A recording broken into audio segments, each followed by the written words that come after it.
There was just so much. You're listening to a Mamamia podcast.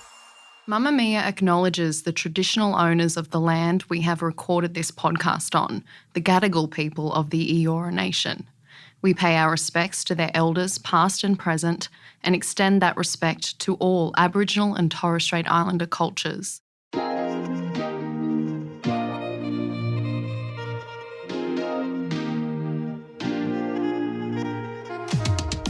From Mamamia, I'm Mia Friedman, and you're listening to No Filter.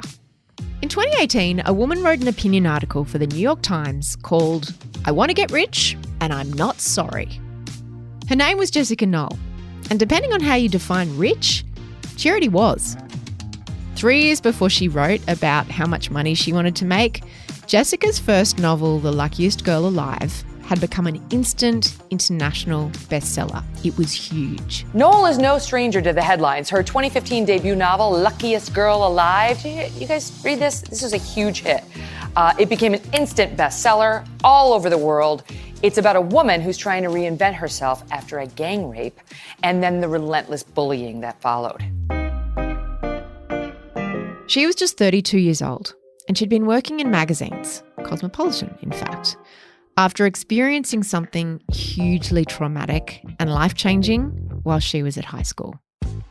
The essay she wrote about wanting to be rich blew up because it is a pretty brave woman who speaks openly about wanting lots of cash. Women aren't meant to try hard for anything, unless, it's to help others. Lusting after success or money or fame are all seen as, ambition of any kind is often sneered at when a woman has it, even by other women.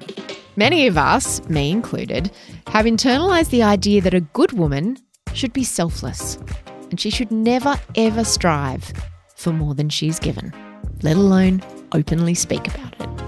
Well, stuff that. Jessica's reasons for being driven by money are fascinating to unpack because they weren't just about being able to buy a fancy house, although there's nothing wrong with that. There was a part of me, a huge part of me, that was like, I just have to be better than everyone around me. And if I'm better, then they'll see that I'm someone who's respectable. I'm not the person that all my high school classmates said I was. Since writing that essay, Jessica has made even more money. The Luckiest Girl Alive was recently made into a movie for Netflix starring Mila Kunis. And now she alternates writing books with screenplays for big Hollywood production companies. So how rich is she now? And has all that money changed her? Here's Jessica Knoll. Here's something that you wrote that's really struck me. Ever since I was a little girl, my fairy tale ending involved a pantsuit, not a wedding dress. Success meant doing something well enough to secure independence. My something was my writing. Who did you learn that from? The idea that success was a pantsuit and financial success and career success, not a handsome prince on a horse. Yeah, probably my own mom. It feels so antiquated to call her a career woman. You're just what is this, the 1960s? But honestly, growing up, I felt like a lot of the moms of my friends didn't have jobs, didn't have careers. And my mom really stood out to me. And my dad too, there's a very strong work ethic in my family. And my mom just had beautiful clothes and she would travel for work and, we had a live-in au pair. I was one of the only kids who had that because everyone's mom, was able to do school pickup and all that. And it never bothered me. I never felt oh, I miss my mom or I wish my mom was around for more. My parents were around for a lot of things. But I saw that, and to me, those were my goals, not even goals. It was just that's what life is, you grow up, you get a job, you're independent, you're all those things. It was just kind of modeled for me, it wasn't I had to strive for that. It was that was my day to day. That's what I saw. And then I was just really fortunate that when I showed kind of a propensity for writing, that I just got a lot of encouragement, from my family, from my teachers, from those around me. And so I just think those two things kind of came together and produced this sense of drive around writing in particular. And around success. Yeah. You've also written, I was 15 when I was sexually assaulted by 3 of my classmates at a party. It sharpens a person to be made to feel so worthless so young. With rigorous therapy, I've also recognized that it annotated my definition of success. I decided I could not consider myself successful unless I was somebody powerful, somebody nobody could hurt. Success became a means to wrest back control, literally to increase my value. There is a metonym for that, money. Tell me about that idea about success as a healing tool, as a correction. What did it become for you after you were assaulted? Yeah, so it's interesting to hear that because that's from my New York Times op-ed, which I think was published in 2018. So I'm almost like, wow, I feel like that was a period in my life where fully I embraced that mentality. And I feel like in 4 years, like there's more nuance to it now. And I've almost like grown past it in a personal sense, because I think that there was a part of me, a huge part of me that was like, I just have to be better than everyone around me. And if I'm better, then they'll see that like I'm someone who's respectable. I'm not the person that all my high school classmates said I was. You know, around the time of the assault, it was framed as something that like I participated in, that it was a party where things just got out of hand. And there was a lot of shame. You were slut shamed, you were bullied, you were all of that. Yeah. And there was also like classist factors at play because, you know, I wasn't poor, but I didn't come from kind of old money the way a lot of my classmates did. So there was a real sense of, I'm going to prove to you that I'm not the person that you said I was. So that carried me through a big part of life right after college, my 20s, even my early 30s. And with rigorous therapy, which has continued since 2018, you know, something that my therapist has been trying to get me to do is to find value in myself as a human being, and that is separate from success, personal, financial, career. And I was always like, I don't know, like you're only valuable, you're only worth something if like you're successful or you've done these things. Like I could not get my head around that. Like that's how little like real self I had, like sense of self. So I actually feel pretty proud that like I still feel like a very driven person, and like success is still like a big part of like my dreams and like what I want for myself and what I want out of life. And like my career is like a huge priority, but I also feel like I now have just a stronger sense of worth around just like my own humanity, which I never would have thought I would have said something like that. And I truly feel it now. Have you changed the way you feel about money? You wrote in that op-ed that rich is still a man's word, and that you were unashamedly ambitious, not just for critical acclaim, but to make money. And you wrote, if anyone says that's obnoxious, I want to do what men do, and shrug. Yeah. That part of me will always be a part of me. And I don't think that there's anything to be ashamed of in being driven and wanting to have financial freedom and independence. And that's all still very much a part of me.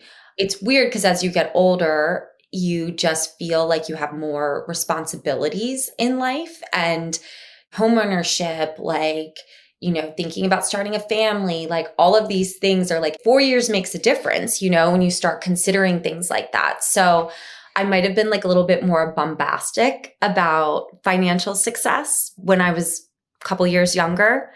And now it feels like every time a door opens, the coolest thing I think about this industry is like, I've written a book and then I've adapted it. And it feels like every time I get to a next level, it's like there's another door that could potentially open. And that excites me so much. So yeah, I'm always striving. And I think that'll be a part of my life forever. Like, I'll always be interested in challenging myself, in making more money. Like, I'm like, where's the Shonda Rhimes deal? Like, that's what I'm after next. Yeah. You know, like, these are things that I'm quietly seeding and thinking about.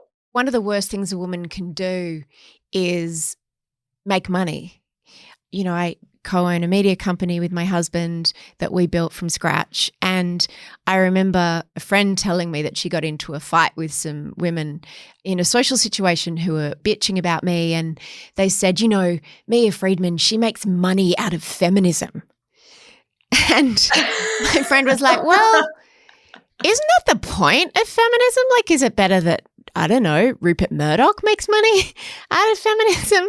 As if the worst thing you could do was to make money. And if you truly stood for something, you would have no money to show for it. Yeah, I do think that there is a sense, and it's particularly around women, that what you do, or in my world, in the writing world, your art can't be taken seriously if there's also a part of you that wants commercial acclaim and success, that you really can't have both. Like, I do remember when that essay came out, I remember around that time, like, I did a couple of other interviews about it. And I do remember that there was some chatter, and it did hurt because it was from, and I won't name names, but like writers and women that I respect online, about, you know, that's great and all, but like, I guess I just like actually like to write, you know, I'm not just in it to make money. You know, I think about it often because I'm like, God, the fact that you can't want both, like, I can't love what I do. I haven't been a writer since I could hold a pen. And then I want this to be the thing that like, I, you know, can kind of create this dream life from my art. The fact that there's still criticism around that, and like this idea that you have to choose one or the other, is sad to me, you know, and I've definitely faced that side of it. I wanted to ask you about starting your career in magazines, because we both came up in magazines and they get a bit of a bad rap now, or else they're not even understood as the force that they were. And when there was no other women's media up until the internet, magazines were the launch pad for the careers of so many writers and women like you and I. What was your experience of starting in magazines? So I started in magazines in 2008.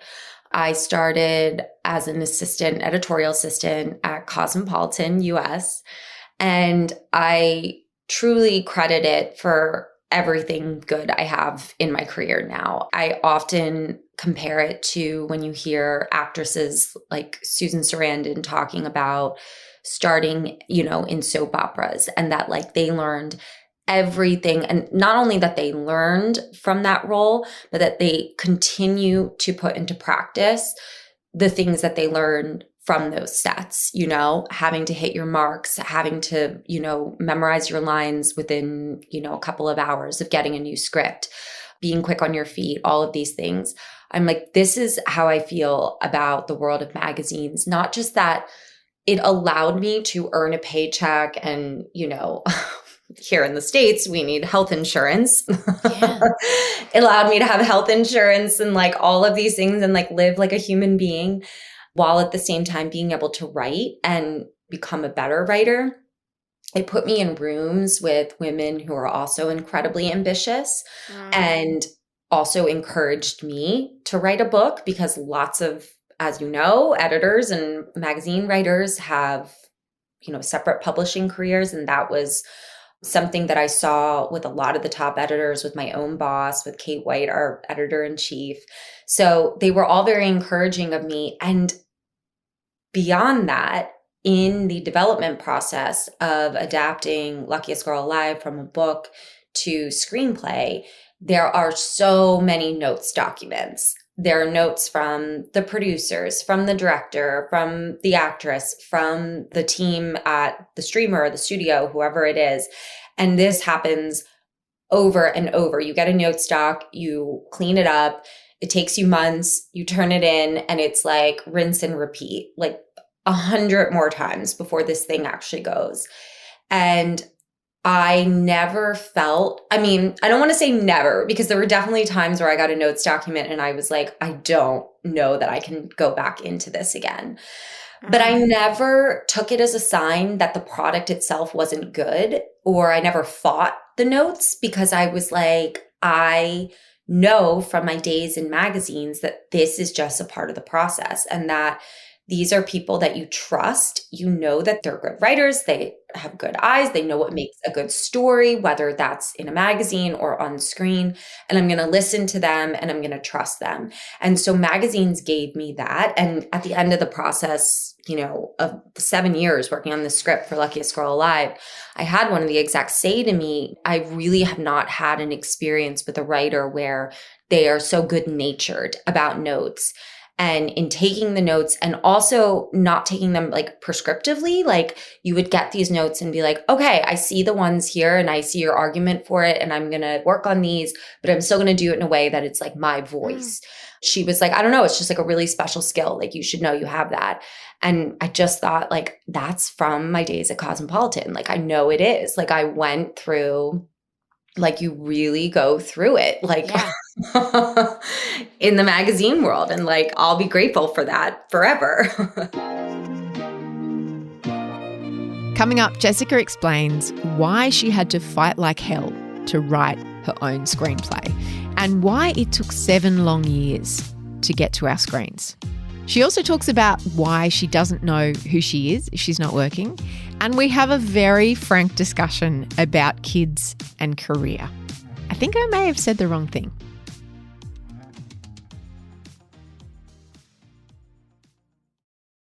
Obviously, writing a book is a really solitary experience, sometimes unhealthily solitary, although some people adore it. You fought like hell to be allowed to write the screenplay, and you got the gig because you were cheap and tenacious, and you say they didn't have a lot to lose because often new writers are brought in later in the project anyway, so, you know, they thought they'd give you a shot. You nailed it, and yet it took 7 years and notes. How do you take something that you had all the control and then suddenly there's a committee giving you input as to we should move this scene, this character needs to be more this, change this. How do you metabolize that? And does it piss you off? I love that you call it a committee, because it really does feel like a committee, and you're like submitting it to each draft. You're like submitting it to the board and you're like, oh my God, like what's the word going to be? Yeah. So I guess because it's a different medium, like you said, like writing a book is so solitary, and like you do have your editor, and you know, you may have like other readers, or like my literary agent works kind of very closely with me during the process of writing a book. Like I always turn in a new draft to her and to my editor at Simon & Schuster, because like I value both of their input. So I think just the fact that when I started the adaptation process, I knew that I was a newbie in this new field. And I knew that film is collaborative and that there's lots of cooks in the kitchen, you know, and you meet other writers and like you're all kind of bitching about the notes documents and all the different voices in the room. And sometimes it feels like there's too many. So on a certain level, you understand like this is normal. And what I actually think is great is because writing a book is so solitary that like sometimes I don't mind the committee, because it's like kind of nice to like hop on a Zoom, even if there are 8 other people on the call, and talk things out. And like people are so passionate about why they think this needs to change, why this scene should come before this scene, like why this character needs to come out or this character needs to come back in. People are really passionate about it in a way that you're like, this is exciting, you know, and you don't feel like you're just working in a vacuum all the time. So that being said, after a certain amount of time, I'm like, I'm ready to go back to books. I'm ready to be kind of the decision maker, you know, at all points in this story. So I think it's actually a nice balance. Like both the mediums are like very nice buffers to one another. But Jess, they were your characters. It was your book. And it was not even just your characters. There were so many aspects of Arnie's story that were based on your life. She was in many ways an avatar for you, although I don't want to put words into your mouth. How did it feel when strangers are saying, no, I think that she would do this and I think that this character should be this? It's like, no, but they're my characters and this is me. I know. Yeah. I mean, so yes, it would be very hard. And sometimes it would personally feel wounding because people would be talking about the character. And it is fiction. It is a work of fiction, but like there is a lot of me in her and certain decisions that she's making in the film that kind of break off from the book are kind of based in like real life choices and things that have happened in my life since the book has come out. And so occasionally if someone would have a strong opinion about that, it can feel like, oh my God, they're judging me and they're judging the choice I made. So I would work out a lot of that in therapy. Therapy? Like, I hope that was part of the budget of the film. God, I wish. Your therapy, it should have been. Yeah, I'm like, don't give me a per diem for meals. Like, I just want it for my therapist. Like, I'll take it. Therapy per diem, yeah. So the thing is I made this film with such amazing people who, like, I think by the nature of this character, the nature of this story, attracted a certain type of person who embraced this character and all her edges and all the pain and trauma in her life and how that had kind of warped her in a lot of ways. I think they were all on board for that ride, you know, and for her to be really real, even if that meant sometimes you didn't like her or like she made choices you didn't agree with. So part of the reason this took 7 years to make is because she's a bit of a tricky character and there's like some really tough stuff in this book. But the flip side of that is that it attracted a filmmaking team that wasn't afraid of her. So anytime that anyone had an opinion about her, I was always open to listening to it because, you know, these people had already proven themselves by just having such a tender spot for this character. What's the process of a star as big as Mila Kunis coming on board? Like, is there a lot of back and forth? Does everything change when she comes on board? What impact does it have? Well, when she came on board, she read the script and she was like, I really like this. I think this is a really interesting story and a really dynamic character, but the ending isn't there. And we all were kind of in agreement of that. Like, we had come to an ending that we all felt was good enough, but we were like, let's take it out to casting and we can kind of troubleshoot the third act at the same time that we're trying to find our lead actress. So at least we can try and get into production by the summer. That was the goal. So we knew that third act needed work anyway. And so it's really interesting whenever an actress signs on to the role, even the smaller roles, like her mom, her best friend, like all of these actresses and actors are looking and reading at the script with an eye to their character and their specific arc. Yeah. So they're going to be able to pull out things for you that you might not see because we're looking at it from like a, you know, even me as the writer, it's like I'm looking at this story holistically and like from a bird's eye point of view where they're getting really granular, you know, and they're catching certain things like, wait, I actually think that like, maybe this isn't a satisfying character arc and this is my reasoning why. And what do you think of that? You know, or like, I'm a little confused. Don't you think this character would have known this by this point? And they really do point things out where you're like, wow, I feel like I'm a broken record when I say film being collaborative, but it's like all these people come on board and they really do add so much value and just like make the end product shine so much more. Jess, where's your ego? Where's your ego? It's like, so then the actresses come on board and you're like, oh, good. More people have joined the committee. Come. Anyone else? Would anyone else like to have an opinion on my script and my story? My ego, trust me, I haven't. Well, okay, here's where my ego went because I was super humbled once I stepped on set and realized just how unlikely it is that this film got made. And not just this film, but any film, any show that you watch, it's so difficult to understand because there's so much content out there, but it is still a minor miracle when anything gets made. And I always knew that in theory, but when I got on set and I actually saw how much fucking money it costs and how much labor it takes and how many moving parts are involved and scheduling of like all these famous people. And then you throw a pandemic on top of it and like COVID restrictions and 25% more to the cost. You really do step back and you're like, this is not something I could have done on my own. And every single person who's a part of this is like, I'm grateful to them, you know, because like it takes so much for them to come together.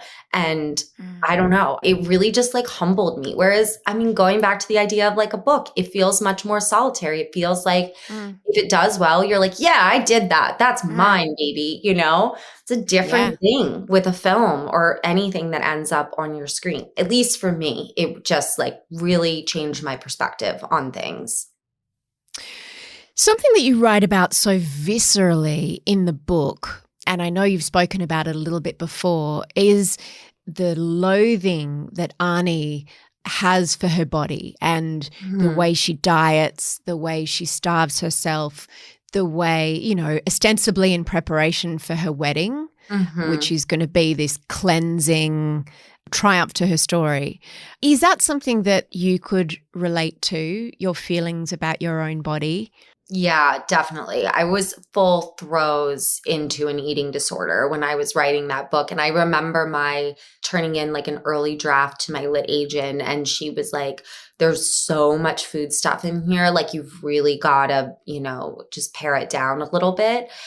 Because when you're starving yourself and restricting everything and obsessed with working out twice a day and your weight and how your clothes fit and how you look and all these things, it's like all you can think about. It's obsessive thoughts on a loop. So I do think it was also cathartic to write about it, but it was on my mind at all times. And that's also something where like I look back on, you know, when I read passages from the book and I read the things she says about herself, like she calls herself a piece of shit constantly. Yeah. And like I really, like when I say I had like really no value of myself as a human being, like I really did not. It was like I was only as good as my paycheck or, you know, my book being on the New York Times bestseller list or being married by a certain age. Like these were the things that gave me value and worth, and it didn't come from like an inherent place. And yeah, it's taken like a lot of work to read that and look back and be like, whoa, that was a person who was like suffering. It's very common for women to take trauma and turn it back in on ourselves, isn't it? And punish your own body for what was done to your body by other people. I also think it was like that era, you know, like I still think like even in the magazine world, for everything that I love about it and I miss about it, like God, we were body obsessed. It fucked us up. I know. Fucked us. I mean, it was like the fucked up leading the fucked up, you know, like it was. And it was grunge and supermodels and waifs. Yeah. Like, you know, you're not eating carbs this week. You're not eating sugar this week. Good for you sort of thing, you know. And catwalk models. Yeah. It was all a part of it. I want to ask you about anger and revenge. What you thought was going to be your revenge, how that's changed over time. It's interesting because you thought being rich was going to be your revenge. Yeah. And now you've found that that in itself is not enough, even though it really helps. It really helps. It doesn't hurt. I'll tell you that. Yeah, I really subscribe to that adage, like living well is the best revenge. And I think that was like my North Star for the better part of my adult life until I got it. And then I was like, why do I still feel so crummy, you know? And why doesn't this feel good? And why hasn't this healed me? And I think that's when I really started to do the work of building up my actual sense of self. And a lot of that has to do with like, and this is part of the movie too, where I don't know if this is like a spoiler if people haven't seen it yet, but you know, she says at the end, like, I don't know if I'm fun. Like, I don't know, you know, he's like, her fiance, like we used to have so much fun together. I miss that. And she's like, I don't know if I'm fun. I don't know what parts I've invented to make people like me and what part is me. And that's like a real thing that I felt. Like, I have no idea who I am. I don't know what feels good to me. I don't know how to spend my weekends if I'm not writing constantly and like, you know, grinding away at like the next project. Like, what do I like to do? I so get that.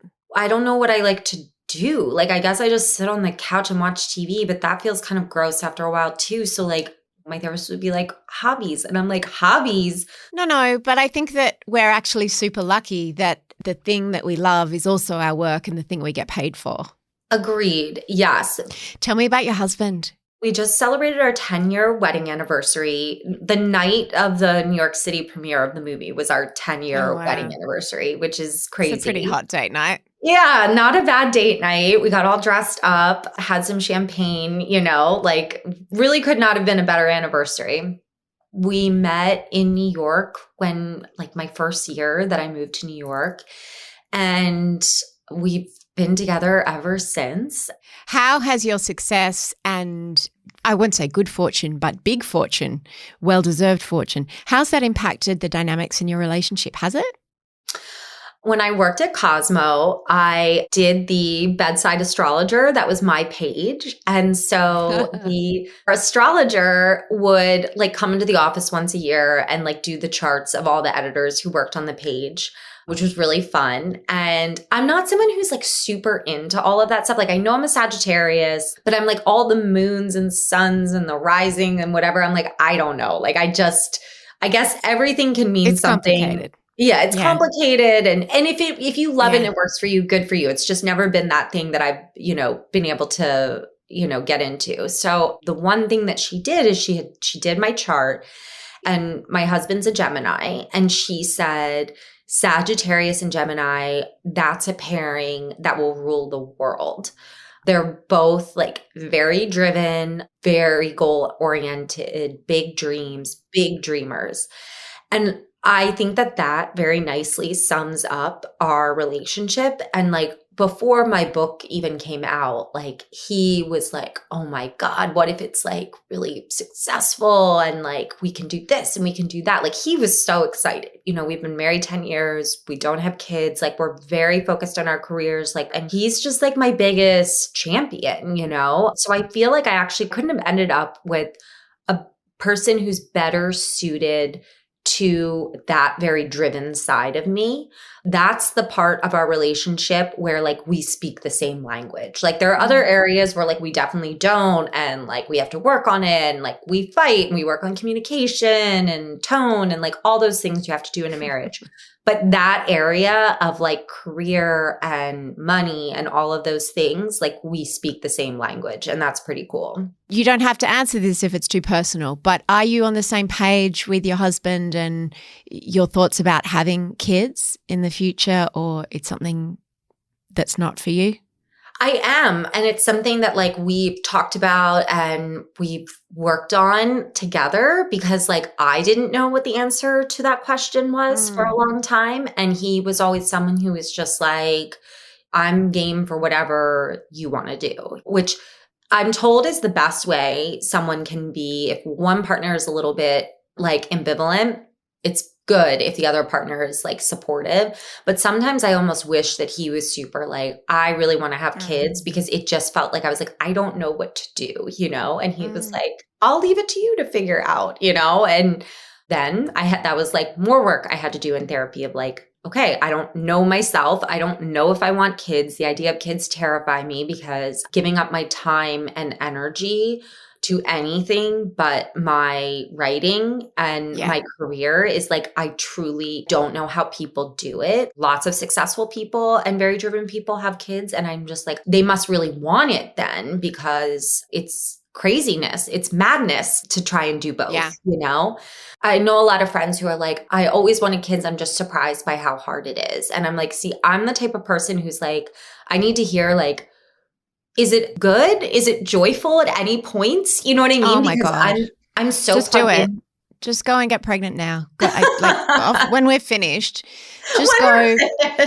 Just when like cocktail hour here, so like just a few more minutes and just get him to put a baby in you. Like I highly recommend it, and I think that what you'll discover is this will be the thing that is fun and interesting to you. You know, I really beyond like work. hearing that, because I think a lot of people just want to tell you how hard it is. And I'm like, I'm already organized to only see that part of it. And I know it's hard and I'm scared about it being hard. Can you tell me the parts of it that you actually like? Yeah, all of them. You know, the and I think in many ways, wow, I've never heard that before. Not all of them, but a couple of things. It's great getting out of your head and not being the center of the universe all the time. Yeah. And I'm the same as you. I love my work so much and I don't like being pulled away from it. But I think as a creative person, it can make you better at what you do because it opens some doors in your heart and in your head and in your life experience that you know, they're just rooms that you don't even know are there at the moment. I've definitely heard that. And I've just, also heard it's love. It's also fun. It's fun. Jess, it's fun. Like it's hard work and it's meaningful. It's actually just funny and fun. And it doesn't have to completely subsume your identity. Yeah. And I don't think it's healthy for it to subsume your identity either. Like, I don't think that feels good for kids. I feel like that's a lot of pressure to put on a kid. And I know what it feels like to have a lot of pressure from your parents. So I'm like, I just think that sometimes at our age, sorry, you're a lot younger than me and I've already had my children, but I think a lot of times if you feel ambivalent, the ambivalence can just run the clock out. I know. And that becomes the decision. Yes. So that's what I kind of always thought would happen. I thought that I would reach a certain age in my 30s and I would be like, okay, I'm ready now. And then that didn't happen. So I was like, okay, I have to actually just make a decision then. I know, it's hard. I did it accidentally when I was 25, so I didn't have to make that decision. But I just always assumed I'd have kids, but I wasn't like, I'm so clucky, I just want to have a baby. It's just fucking great. So just good. We've got your evening planned. But before we go, you do have other things to do, like turn The Favourite Sister? Yes, that's right. Into another film or TV series? Yeah. TV show with Bruna again. Yeah. What stage is that at? We're kind of back to square one again, which is exciting because I had 2 episodes written. It had been optioned by Hulu a couple of years ago. They didn't pick it up and it's just kind of been stagnant since then. And I've been through this. This is not my first rodeo of things not going somewhere. And then you kind of let it sit for a little bit, kind of turn your attention to other things. And then you kind of gather the committee again and you're like, okay, we're ready to dive back in. And the exciting thing about this committee this time is that now Mila's a producer on this as well, Mila and Lisa Sterbakoff. So because we had such a wonderful experience working with them on Luckiest Girl Alive, we're like, do you guys want to be producers on my other thing? And they did. So it's great. So we had a committee meeting about that last week and, we just had a fun breakfast and we're just kind of tossing ideas around. So that's what I'm excited about. And I'm excited about my 3rd book, which we don't have an exact publication date, but it'll likely be September 2023. I just submitted that right before Luckiest Girl Alive came out. So that's another one that's that'll probably be the next thing you see from me since, as we know, all the other things take such a long time. And I imagine having an internationally #1 Netflix movie under your belt, I imagine that's not only good for book sales, but also just good for opportunities. I would think so. That's my hope. We'll see when we take it back out how people feel about it this time around, but I have a good feeling. Thank you so much to Jessica for taking time out of her incredibly hectic schedule to talk to me.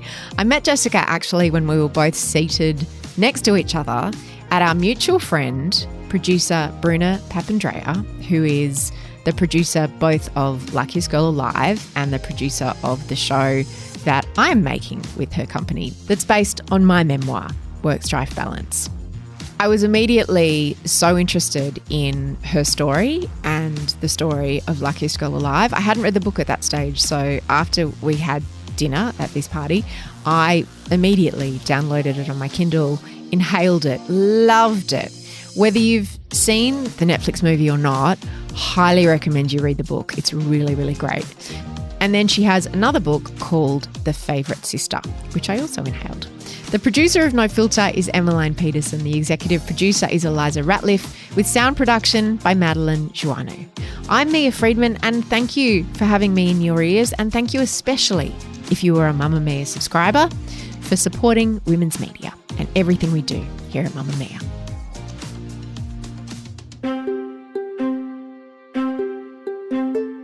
If you'd love unlimited access to everything women are talking about right now, subscribe to Mamamia. An annual Mamamia subscription includes online access to every Mamamia event, our subscriber-exclusive stories, our subscriber-exclusive podcasts and videos from Australia's leading independent women's media brand.